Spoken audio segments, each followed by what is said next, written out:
So guys, today we are here with a reaction and first impressions, after the reaction of course, to the Daredevil Born Again official trailer. Now, believe it or not, I haven't seen the leaked trailer from quite a while back. I've heard that this one could be similar, but it may have some new stuff in it. But either way, it's released now officially. I've stayed away from stuff because I wanted to see it in like good quality. I am a big Daredevil fan, and as I've said, I want to step up the Marvel coverage on the channel, especially when it comes to Daredevil. I'm very excited about the direction of this series. I'm glad it had that overhaul. I'm just happy that Charlie Cox Daredevil is back, and everything we've been hearing so far has been pretty decent in terms of what they ended up doing. So hopefully the trailer we're about to watch together demonstrates that in all the ways we would like to see it come to fruition. So I'm not going to waste any more time. I will be rambling after the trailer on my first thoughts and impressions. But yeah, let me know your own thoughts down in the comments below. But let's get into this. Oh god, already. Thank you for finding the time. That's with Kingpin, right? I will admit, it's not entirely unpleasant seeing you again. Wait, really? Oh man, those two together. Well, the time has passed. By the look of it, you've come up in the world. I could say the same about you. I remember that scene being filmed. Serves his city. I can see you're not entirely convinced. Can you blame me? Oh. I can't shake the feeling that you're gaming the system. Why did you stop being a vigilante? The line was crossed. A line was crossed. Okay. It's hard to come to terms with a violent nature. What Hating does... the power it has over us. I think I know what the line is. The city can't go unchecked. Oh man, it's good hearing that music. Probably copyrighted though. Sometimes peace needs to be broken. The chaos. There he is. Must reign. Bullseye. Frank! Am I putting the hatchet down? I got chills then. Oh, that feels good. That feels good to I was see him. raised to believe in grace.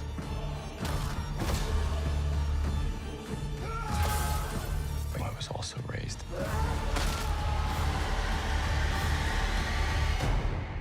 to believe in retribution.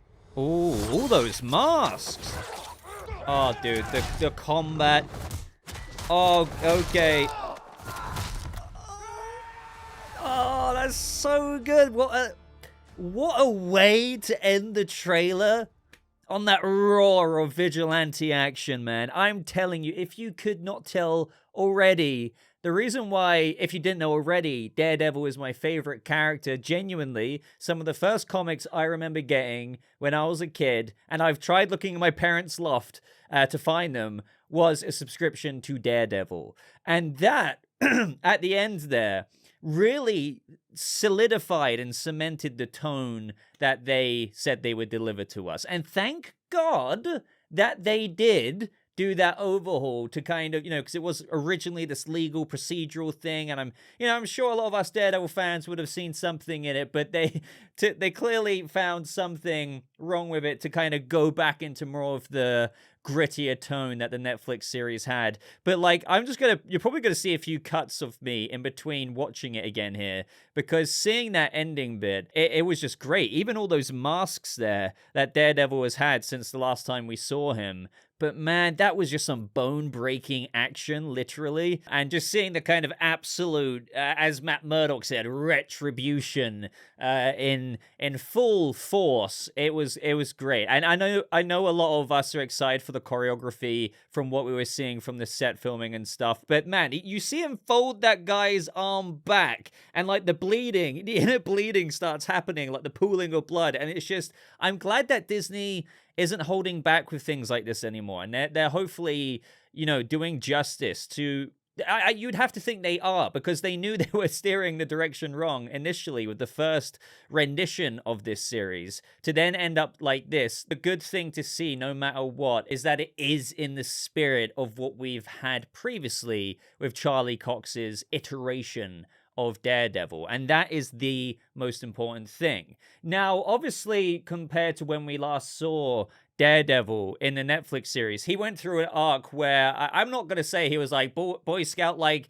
hopeful, optimistic Daredevil, he kind of thing. However, what I will say is this is quite a dark tone compared to where we last saw him in the story. And they teased that through, obviously, that meeting with Fisk and him saying a line was crossed. Now, just to let everyone know, maybe there's people who may know a bit more than me down in the comments below with regards to how I've tried staying away from, knowing too much about this initially. It is making me wonder if the line that was crossed is him going too far with maybe what happens to Foggy or Karen. Because we all know, I mean, despite me trying to stay away from it, what was going on when they were filming this scene on screen, when they're walking down the street, talking to each other, catching up?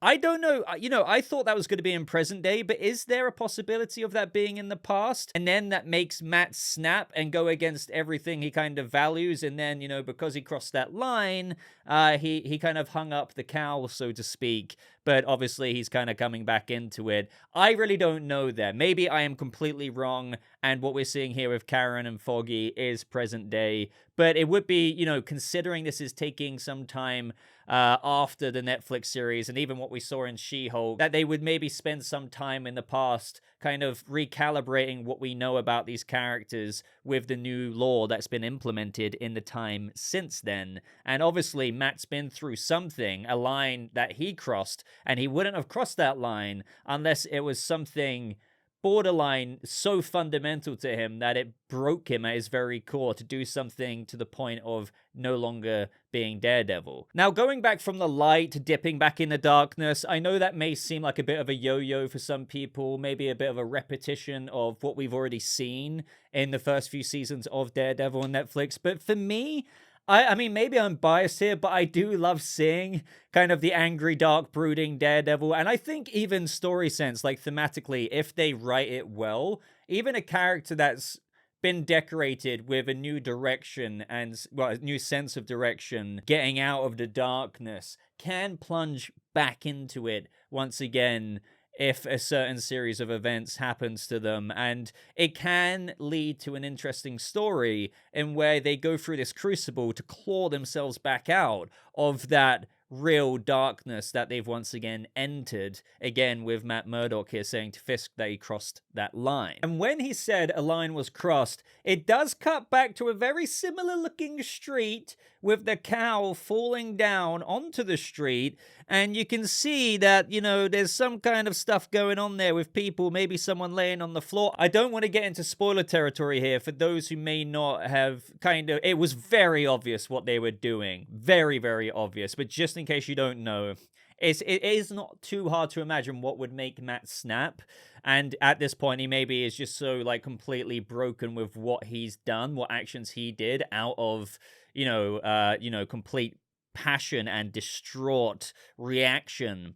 Again, I'm trying to dance around the subject here, but yeah, that's making me think a little bit more that what we may already know happened in the past, and it broke Matt's heart. At the same time, he's still got Fisk to deal with, and that will probably bring out Daredevil once again. I think initially he's going to be trying to stick to the letter of the law. I don't need to do this as a vigilante, but, certain things are going to force his hand. And that's where we'll see the devil of Hell's Kitchen surface once again. And I have to say, the chemistry between Charlie Cox and, Vincent D'Onofrio here is just impeccable. I know I'm stating the obvious, but it is quite, again, I am quite biased because I love Daredevil. I love the cast here, but it's electrifying. The tension you pick up on in this scene, it's mad enough that they sat down together in a coffee or a diner. And again, man, I just realized there's another shot of, I believe,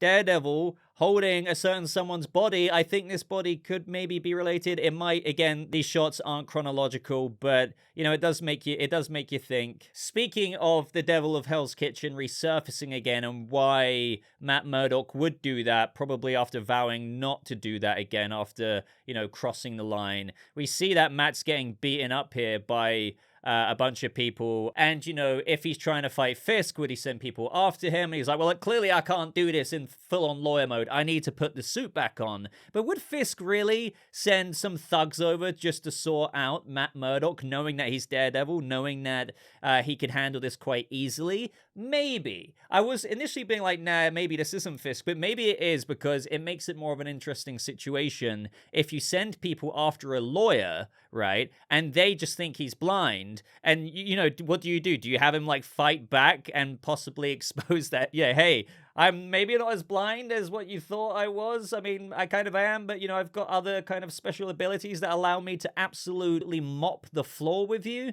Either way, I think it's going to be little incremental things like this that chip away at Matt Murdock's spirit that really incite him to put back on the Daredevil suit again. I believe this shot of Bullseye will be after a certain event, linking it to that other shot of him walking out the smoke to get to that situation and where possibly a line is crossed with Daredevil. But, you know, maybe he doesn't do something with regards to the line being crossed, like killing the person he holds responsible for what happened. I know I keep dancing around it, but could this be him in present day having been arrested? Or is this a flashback to him getting released so he can go do what he does as Bullseye to really, you know, completely break Matt Murdock's spirit? And then when we just had Frank Castle pop up, and you have Matt just call out to him, and it's like, you know, it's almost like this monster coming out of a rage, having some glimpse of recognition there. Cannot wait to see him again. And I'm not sure if this shot of him on the rooftop with him seemingly practicing here is him getting back into the swing of things, quite literally as he's swinging his clubs around. But even just the emotion that Charlie Cox portrays here as Daredevil, these roars that I keep going on about, I think it's gonna be, it's like Peter Pan who can't escape his shadow. Such a random analogy, right? But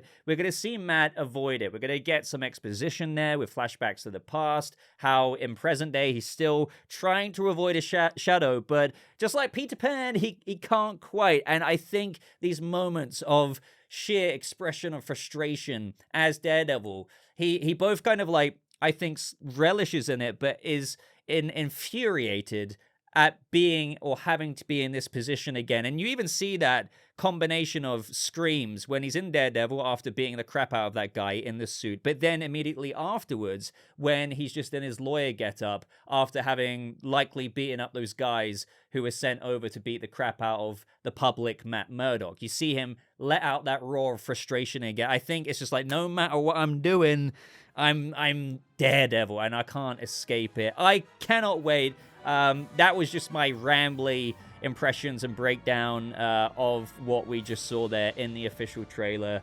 Again, did not see whatever leaked ages ago from D23 or whatever it was, so maybe you saw this for the first time with me. What do you think of it? Let me know your own thoughts. Let me know if you want to see more Daredevil videos like this on the channel. I think they're going to be here anyway, because even if nobody's watching it, I'm going to cover it. Like this video if you did enjoy it. Consider subscribing for more videos like this. But until next time, ladies and gentlemen, thank you again for all your support. I hope you have a lovely rest of your day, and I'll see you Devils of Hell's Kitchen in the next video. Goodbye.